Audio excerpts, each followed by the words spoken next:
তো guys finally ঠিক আছে, এই কয়দিন ভিডিও আমার ইউটিউবে আপলোড করা হচ্ছে না।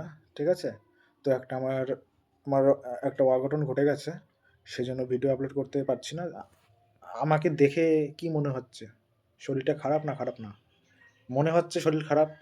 তাহলে আমি ভিডিও করতে পারছি না আর আপলোডও করতে পারছি না, অনেক কষ্ট হচ্ছে। আমি আমার সাইকেল চালাতে গিয়ে একটা অঘটন ঘটে গেছে আমার। ঠিক আছে, পায়ের সাইকেলের থেকে পড়ে ঠিক আছে, পায়ে লেগে গেছিলো সেখানে, হাঁটুতে হাড়টা ফেটে গেছে একটু, ফেটে গিয়ে এমন একটা হয়েছে। তো ডাক্তার দেখিয়েছি, এক্স-রে করেছি, এক্স-রেতে এসছে ভেঙে গেছে। তো কালকে ডাক্তারের কাছে গিয়েছিলাম গত ২ দিন আগে। তারপর গিয়ে ডাক্তারের সঙ্গে কথা হয়েছে। তারপরে প্লাস্টার করে দিয়েছে, ব্যান্ডেজ করে দিয়েছে। এখন আর বলেছে ১.৫ মাস ঘরে থাকতে হবে, বিশ্রামে থাকতে হবে। সেজন্য ঘরেই আছি। ঠিক আছে? তো গাইস তোমাদেরকে আমি দেখাচ্ছি। এই যে এই যে পুরো ফুল পা আমার ব্যান্ডেজ করেছে। ঠিক আছে? ১.৫ মাস থাকতে হবে, ৬ সপ্তাহ এরকমভাবে থাকতে হবে। ঠিক আছে? এরকমভাবেই থাকতে হবে।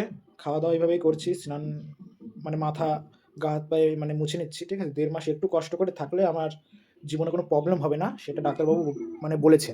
ঠিক আছে? দেখো বিরাট একটা দুর্ঘটনা ঘটে গেছে। ঠিক আছে? বিরাট একটা দুর্ঘটনা ঘটে গেছে। এই দুর্ঘটনায় আমি আমার এই জানুয়ারির ১১ তারিখে আমার টিকিট ছিল হাওড়া টু পুনে যাওয়ার। আমি হোটেল ইন্ডাস্ট্রিতে কাজ করি। ঠিক আছে? সেজন্য আমি এই দুর্ঘটনা ঘটে গেল, আমি যেতে পারলাম না। তো গাইস সবাই একটু আশীর্বাদ করো, সবাই একটু ঠাকুরের কাছে প্রার্থনা করো আমি যেন ভালো হয়ে যাই, আমার পাটাও যেন ভালো হয়ে যায়। ঠিক আছে?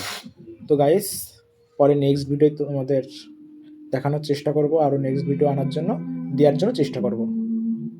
তো সবাইকে নমস্কার জানাই, শুভ কামনা। সবাই একটু আশীর্বাদ করো প্লিজ, যেন ভালো হয়ে যায় কদিনের মধ্যে। তোমাদেরকে ভালো ভালো ভিডিও দেওয়ার জন্য চেষ্টা করব। Bye bye.